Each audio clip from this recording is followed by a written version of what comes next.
আমি জোরে চিৎকার দিলাম। সঙ্গে সঙ্গে সে আমার মুখ চাপ দিয়ে ধরল।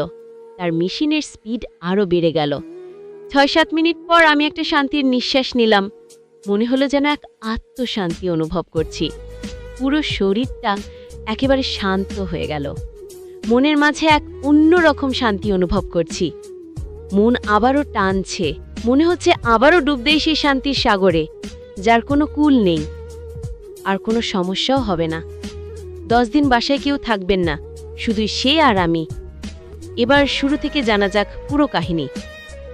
আমি শ্রেয়া, বয়স 18। চলো ঢাকায় একটি প্রাইভেট ইউনিভার্সিটিতে পড়ালেখা করি। আমি গ্রামে থাকতাম, আজ 8 মাস হলো শহরে এসেছি। তাহলে শুরু থেকে চলা যাক। প্রথম তো একটা গ্রামে আমার বাড়ি। মধ্যবিত্ত পরিবারের একজন সন্তান আমি। বাবা ছোটখাটো ব্যবসা করে, মা গৃহিণী। আমরা 3 বোন 2 ভাই। আমি পরিবারের ছোট মেয়ে, তাই সবাই চায় আমি পড়ালেখা করি। গ্রামের হাইস্কুল থেকে এসএসসি পাশ করেছি, রেজাল্ট A+।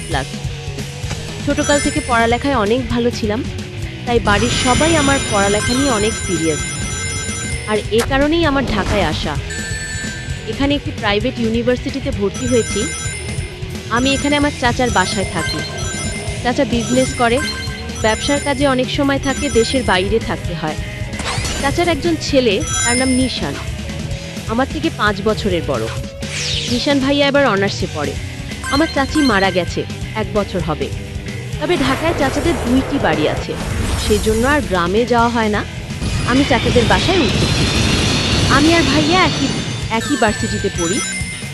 চাচা ভাইয়াকে একটা গাড়ি কিনে দিয়েছে, সেটা দিয়ে আমরা প্রতিদিন যাতায়াত করি। প্রথম দিন ভাইয়ার সাথে আমাকে সবাই দেখে কিছুটা অবাক হচ্ছিল। অবাক হওয়ারও একটা কারণ ছিল। হারুন ভাইয়া কারোর সাথে তেমন একটা মেলামেশা করতো না, একটু একা একা থাকতে অভ্যস্ত। দেখে বুঝতে পারলাম ভাইয়ার কোনো গার্লফ্রেন্ড নেই। এভাবেই চলতে থাকলো আমাদের দিন। ভাইয়া মনে মনে আমাকে অনেক পছন্দ করত, সেটা আমি জানি। আমার কাছেও বিষয়টা ভালো লাগতো, কারণ আমারও তাকে বেশ পছন্দ ছিল। এভাবেই চলতে থাকে আমাদের দিন। ভাইয়া প্রায়ই আমার জন্য নানা প্রকার গিফট আনতো। এভাবেই চলল প্রায় 3 মাস। একদিন ভাইয়া হঠাৎ আমায় বলল, চল আজ কোথাও থেকে ঘুরে আসি। আমি বললাম, চলো, ক্লাস শেষ হলো 2টোর দিকে। আমরা গাড়ি নিয়ে রওনা দিলাম। আজ ড্রাইভার আসেনি, হয়তো ভাইয়া আসতে নিষেধ করেছে। পথে এক জায়গায় গাড়ি থামালো এবং গাড়ি থেকে নামে আমায় বলল গাড়িতে বসে থাকতে। 10 মিনিট পর আবার ফিরে আসলো। ভাইয়ার হাতে বড় একটি ফুলের তোড়া। মনে মনে ভাবতে লাগলাম, এটা আবার কেন এনেছে? এত তো কোনো কথা আমার কাছে গোপন রাখে না। ভাইয়া কি আবার মনে মনে কাউকে পছন্দ করে? কিন্তু আমাকে তো কিছু বলল না। বিষয়গুলো মনে মনে খুব প্যারা দিচ্ছিল। যাক, কি আর করা, অপেক্ষা করতে থাকি। মনে মনে একটু কষ্টও পাচ্ছি, কারণ আমি তো ভাইয়াকে ভালোবাসি। আমি যতটুকু জানি ভাইয়া আমাকে খুব পছন্দ করে। তাহলে তুমি কি হয়েছে যে তুমি ফুল নিয়ে আসো? এগুলো ভাবতে ভাবতেই আমরা একটু সামনে গিয়ে পৌঁছালাম। ভাইয়া বলল, এখানে নামো, আমরা এখানে লাঞ্চ করব। আমরা ভিতরে ঢুকে দেখি রেস্টুরেন্টের 3 নম্বর তলা একেবারে ফাঁকা, সুন্দরভাবে সাজানো, মনে হচ্ছে যার জন্য আয়োজন করা হয়েছে।